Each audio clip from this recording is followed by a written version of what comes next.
Hey everyone, this is Chris. Again, I am still very new to doing videos, so forgive nervousness or anything like that. Um, just going to get started because I have a lot on my mind. This channel is going to evolve. Right now it's all about gardening. Eventually I'll have some barbecue stuff, maybe some other odds and ends of things I do and I experiment with. That's just the way I am.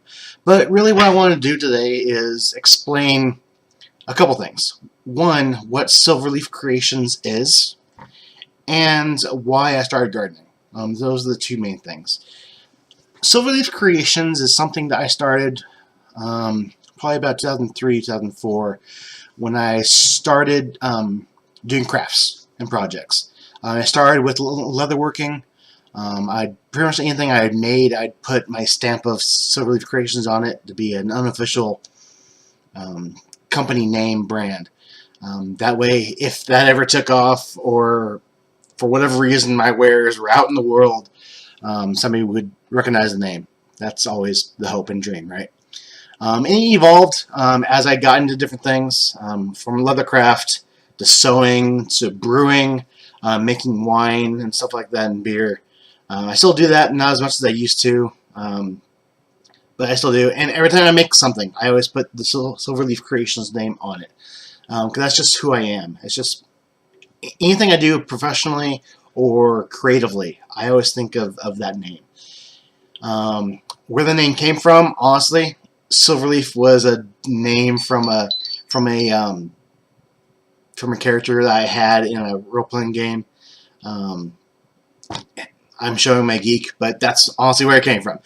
So pretty much anytime I get creative, that's just the first thing I do, and that's how I'm gonna brand myself. I am Silverleaf Creations. So right now, what's my main focus on is gardening.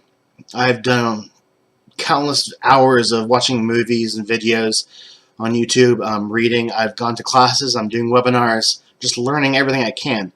Not only just about gardening itself, but how to do it specifically in the Phoenix region. Phoenix, Arizona it's its own monster. We are kind of like the Sahara Desert. You know what the Sahara Desert is. When people think of Phoenix, you know what the people are thinking of. Hot, dry, cactus, months of no rain. And because of that, growing here is really complicated. So I've just been studying all I can. Um, and why I started gardening, there's a couple of reasons. One, as I've done research and how to grow and what to grow, I'm finding out there's a lot wrong with our world. Not just politics or people, but just how food gets to your table. It was talked about in one video I watched that specifically in the Phoenix area, if all the trucks that delivered food here just stopped, there would be about a 3-day time where food was still available inside the stores. Fresh food, not canned or processed, but fresh produce. And that's just frightening. If something happened, think of a few years ago where we had a gas crisis. Gas wasn't coming into the city as fast as it used to, so prices skyrocketed. Think about the same thing that can happen if the avocado farms in California just stopped producing. Where would you get our avocados from? They wouldn't be available. So the thought process is get people growing in their backyards. Get fresh food coming into your families. And that's where my second thought process is not only do I want fresh food in my house, but I want to teach this little guy. It's my little son. I want to teach him where food comes from. You don't always have to go out in the store and pay for your food and buy your food. That's not where food comes from. It has to come from somewhere, and I want him to learn where food comes from. So I started gardening in my backyard. I have another video out, and I will be doing some more of my learning and my tribulations, trials and tribulations. I'm getting started. It's not a whole lot right now, but I'm just getting started and learning. I'm very much a beginner. So in this video and upcoming videos, I encourage and I beg and plead for comments, suggestions, tips. There's a lot of people I follow on a daily basis. M.I. Gardner, Callie Kim, Jake Mace, Greg Peterson, the urban farmer. Those are just the people I watch on a daily basis because they've gone through the steps. They've put in the hours. They've put in the time. And I want to learn from them so I hopefully don't make the same mistakes. So hopefully I'll get to a point where somebody was looking to me for the same thing.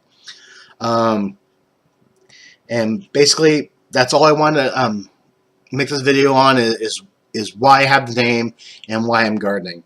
It really is.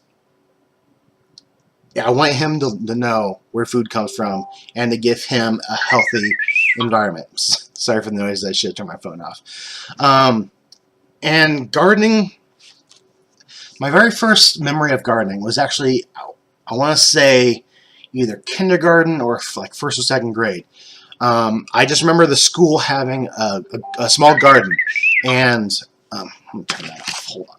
The school had a small garden, and I don't remember a lot, but I just remember digging into the dirt one day and getting this little turnip.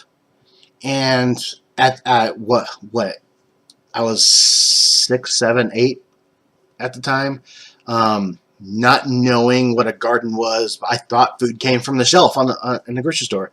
But I was holding this turnip in my hand, and the teacher cleaned it off and cut it, and I bit it, and I just remember the thought or the feeling of my food comes from the ground. My food doesn't come from what my mom and dad just gave me. It came from somewhere, and that's what I want to do. That's why I'm growing a garden, for the freshness, for the nutritional value. I mean, you constantly hear stories of recalls. I mean, the stupidest thing was I had a receipt on my grocery bill, and it had a recall notice. You've recently purchased flour that has been contaminated. You got.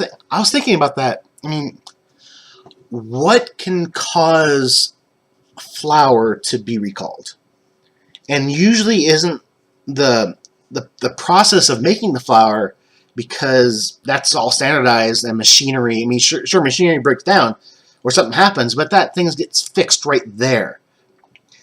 I would have to think the recall happened because they realized there was something in the crop or a pesticide or something that made them have to recall it for safety reasons. And it makes you think, what are they putting on the food? What are they putting in these crops that makes that recall happen? And you got to think, what if it happened on something else? What it was like Chipotle. Chipotle had a recall because of E. coli or something in their lettuce, and I actually haven't gone to the Chipotle since.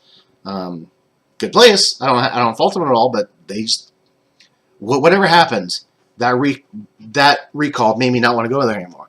And so I just have that thought process: is what is going into our food in the commercial market that can possibly hurt me or my son? I don't want to think about that. I want to know where my food comes from. I want to know the work that put into it. I want to know the nutrients that's in the soil, the good bugs and the bad bugs. If something happens in the garden, I'll know about it, because things do happen, diseases and stuff like that. But I just want to know where my food comes from and know what I'm putting in my body and my son's body that's clean. So thank you for tuning in. Sorry if I'm rambling. I'm still getting used to this whole video thing. And hopefully I'll look back on it 10 years down the road where I have multiple other videos and I can just laugh at this. So thank you. If you want, subscribe. That'd be awesome. Leave a comment and questions, and I look forward to doing more videos for you. Thanks.